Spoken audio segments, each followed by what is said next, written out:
Pag tayo ay hiwalay sa Diyos, ay wala po tayong magagawa. Sapagkat sinasabi sa Aklat ng Juan, sa 15 ang talatay 5, Ako ang puno ng ubas, kayo ang mga sanga. Ang nananatili sa akin at ako'y sa kanya, ay siyang nagbubunga ng marami. Sapagkat kung kayo hiwalay sa akin, ay wala kayong magagawa. Napakaliwanag mga kaibigan at mga kapatid na nagpapatunay na kapag tayo pala ay hiwalay sa Diyos, ay wala po tayong magagawa.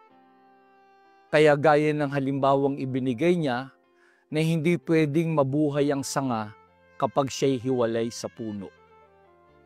Kaya kailangan ng tao ang tamang kaugnayan at tamang kamalayan na dapat sa ating mga buhay, ang Diyos ay hindi humihiwalay sa atin.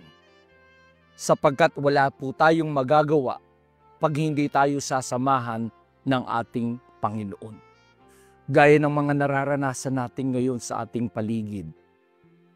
Ang mga kapigatian, ang mga salot, ang mga kahirapan, at ang mga bagsik ng kalikasan ay hindi pwedeng kontrolin ng tao.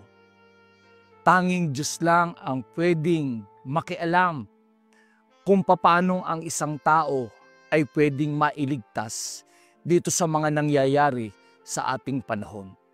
At nakita natin ang ating panahon na ang mga lindol ay sunod-sunod na hindi nagbibiro. At walang ibang lumalabas sa bibig ng mga kababayan natin kundi Panginoon ko. Diyos ko po, tulungan mo kami. Maririnig natin ang lahat ng mga tinig ng mga taong dumanas ng mga kalamidad, mga lindol, isa lang ang kanilang tinatawagan, ang Panginoon. Subalit kung mapapansin natin, hindi pa man dumarating ang mga bagay na kapigatian at mga kahirapan, dapat araw-araw ay sanay tayong magtiwala sa magagawa ng Diyos sa atin. Gaya ng binasa natin, gaya ni David, ang Panginoon lang ang kanyang pinagkakatiwalaan. Dahil ang Panginoon lang ang tanging pwedeng magligtas. Purihin ang Panginoon.